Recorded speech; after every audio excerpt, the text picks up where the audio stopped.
Madeline told me. What exactly did she tell you?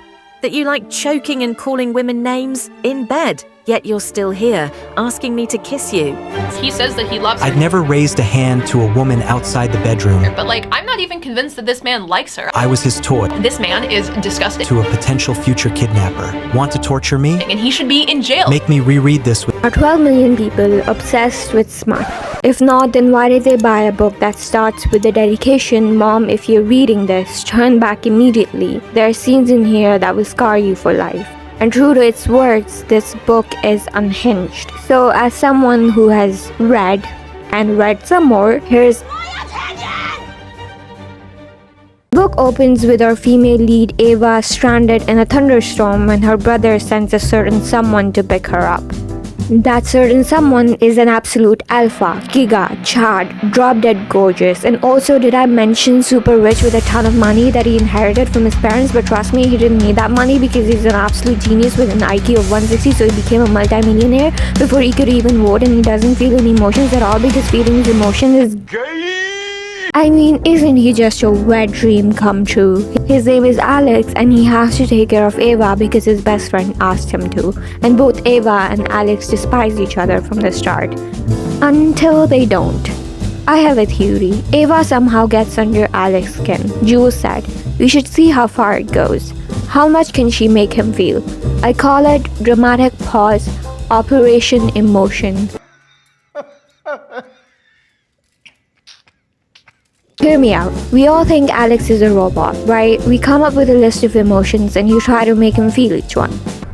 It's the biggest piece of dog shit that I have ever heard. I have the mind of a master. I have the... Of this plan, Ava goes over to Alex's house to watch depressing movies with him and suddenly falls asleep with him. She wakes up and this is what happens. He flicked his gaze down. I followed it and realized to my abject horror that I was touching Alex Walco's dick. Unintentionally, and it was hard. Mortification washed over me in a tidal wave. A brief image flashed through my mind of what Alex must be packing beneath his pants.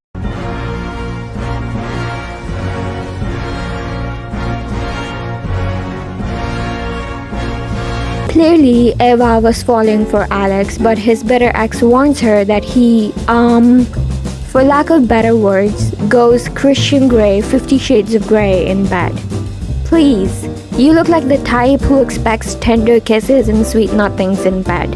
But as you probably know, her smirk turned vicious. Alex doesn't do either of those things.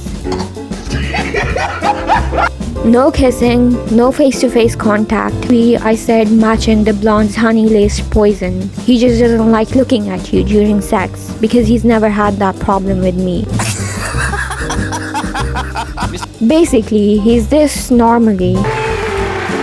But in bed, he is... During this fight, Alex's ex throws Ava into the pool, and for that, Alex chokes his ex.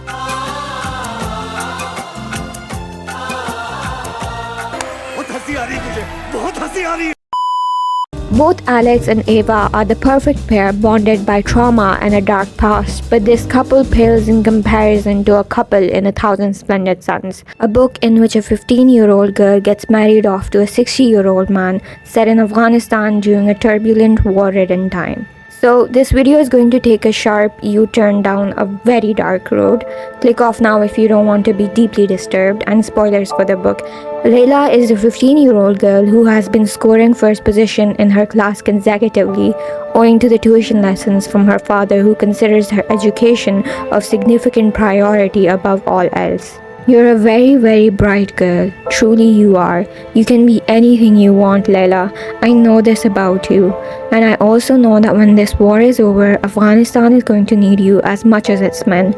Maybe even more. Because the society has no chance of success if its women are uneducated. Layla, no chance. She's walking home from school one day when a boy by the name of Khadim points a gun at her. "Don't worry," he said. "This won't show. Not on your hair." One after another, thin jets of warm water struck Layla's hair, then her palm when she raised it to shield her face. Now the other boys came out of their hiding, laughing, cackling. She let out a high-pitched yell. At this, the boys hooted even harder. Layla runs home to take a bath and tells her mother that a boy had shot piss at her from a water gun, but it is useless to demand the attention of her mother, who has become a hollow shell in the wake of the grief of her two sons who have gone off to war against the Soviet invasion in Afghanistan where they live. There was only one thing to do, and that was to tell her best friend Tariq. He lives next door to Layla and has an amputated leg because he had lost his leg to a landmine when he was 5. Khadim was the first to see him. His grin faded and he pushed himself off the wall. The others followed his gaze. Then his hands went to work, and she understood. The others understood too when Tariq straightened up, standing on one leg. When he began hopping towards Khadim, then charging him, his unstrapped leg raised high over his shoulder like a sword. The boy stepped aside in a hurry. They gave him a clear path to Khadim. Then it was all dust and fists and kicks and yelps. Khadim never bothered Layla again. You changed the subject. From what? The empty-headed girls who think you're sexy. You know what? That I only have eyes for you. I bought a gun, he said one day. Guns scare me. Do you have it in you? Layla said. To what? To use this thing. To kill with it. Tariq tucked the gun into the waist of his denims. Then he said a thing both lovely and terrible. For you, he said, I'd kill with it for you.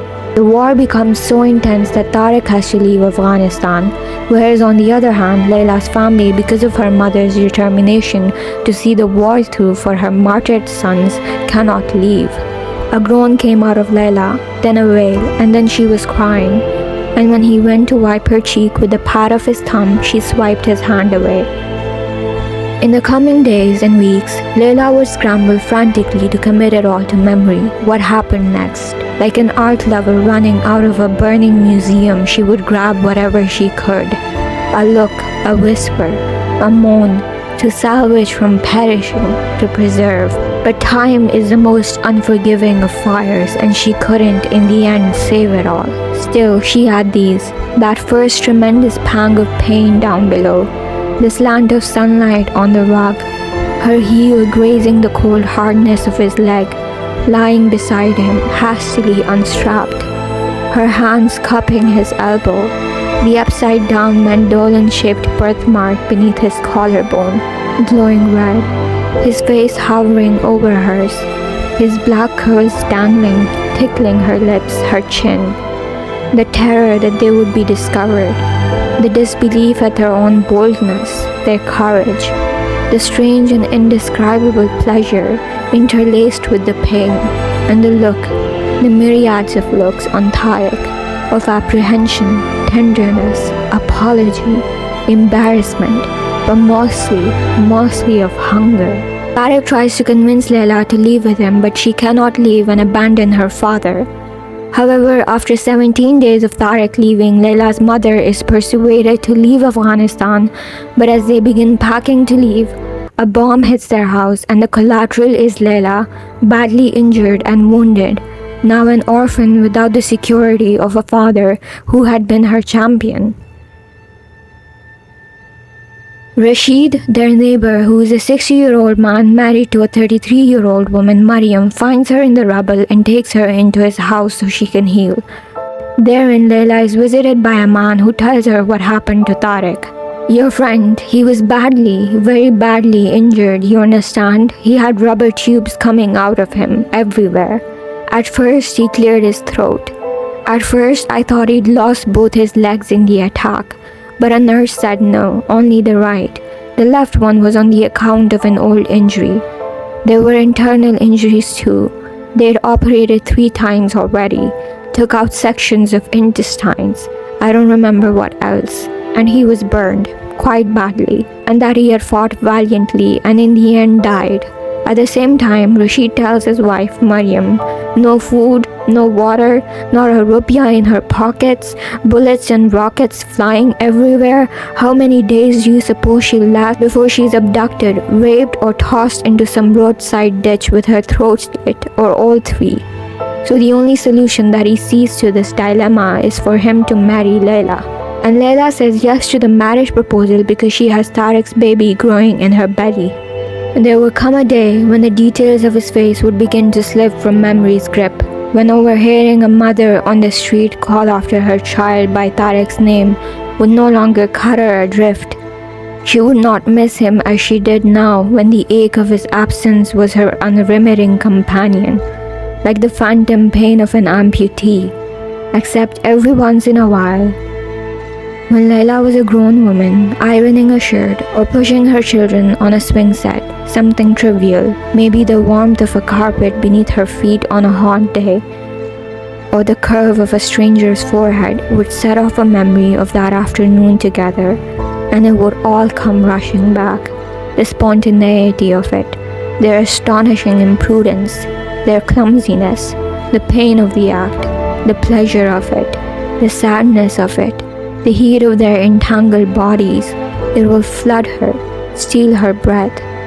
But then it would pass, the moment would pass, leave her deflated, feeling nothing but a vague restlessness. And being Rashid's wife came with its own requirements, like not going outside the house without him, like wearing a burqa, and of course nightly sessions of rough intercourse. After she gives birth to Aziza, she, along with Maryam, walk out the house when Rashid is not there, clad in burqa with the intention of fleeing to Pakistan. But first they have to find a man suitable to pose with them as a family member, because Afghanistan was now under strict Islamic law that forbade women travel without a male relative. However, the man reports them to the police. Layla didn't see the punch coming. One moment she was talking, and the next she was on all fours, wide-eyed and red-faced, trying to draw a breath. It was as if a car had hit her at full speed, the tender place between the lower tip of the breastbone and the belly button. And then the Taliban overtake Afghanistan, and Layla hears their laws from the blaring speakers as they march through the streets. Attention women, you will stay inside your homes at all times. It is not proper for a woman to wander aimlessly about the streets. If you go outside, you must be accompanied by a mahram, a male relative. If you're caught alone on the street, you'll be beaten and sent home. You will not under any circumstance show your face. You will cover with burqa when outside. If you do not, you will be severely beaten. Cosmetics are forbidden. Jewelry is forbidden. You will not wear charming clothes. You will not speak unless spoken to. You will not make eye contact with men. You will not laugh in public. If you do, you will be beaten. You will not paint your nails. If you do, you will lose a finger. Girls are forbidden from attending school. All schools for girls will be closed immediately. Women are forbidden from working. If you're found guilty of adultery, you will be stoned to death. Listen, listen well, obey, Allahu Akbar.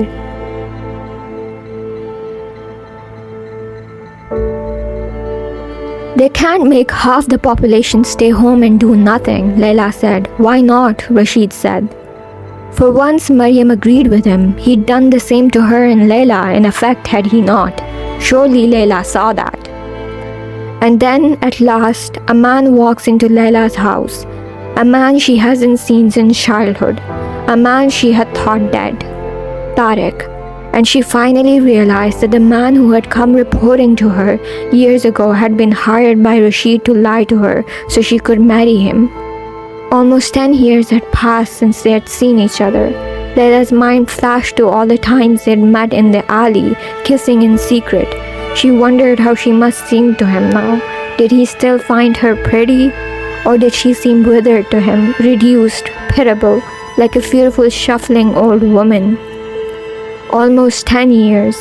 But for a moment, standing there with him, Tariq, in the sunlight, it was as though those years had never happened. Her parents' death, her marriage to Rashid, the killings, the rockets, the Taliban, the beatings, the hunger, even her children, all of it seemed like a dream, a bizarre detour. When Rashid comes to know that Tariq had visited Layla, he does what any sensible husband would do. They crash to the ground, Rashid and Layla thrashing about. He ended up on top, his hand already wrapped around Layla's neck. Maryam grabs a shovel and does what any sensible wife would do. Kill him. This is a truly feminist novel, and if you compare it to Twisted Love, you can see the stark difference. In Twisted Love, Eva has no will and no agency of her own, just like Layla in A Thousand Splendid Suns. The difference is, Eva willingly gives it up, whereas Layla doesn't go down without landing a few punches. And Tariq, though posing as a protector and savior, never intercedes on Layla's behalf, never takes the course of her own life into his own hands. And in a sense, you can see a similarity between Alex, the hero of Twisted Love, and Rashid, the villain of A Thousand Splendid Suns. Both impose their will with indeterminate force. In Twisted Love, Alex barges in on Ava doing a photo shoot in which she is wearing revealing clothes and forces her to delete these photos and change her clothes. And in A Thousand Splendid Suns, Rashid forces Layla to wear a burqa. Both characters are the opposite sides of the same coin.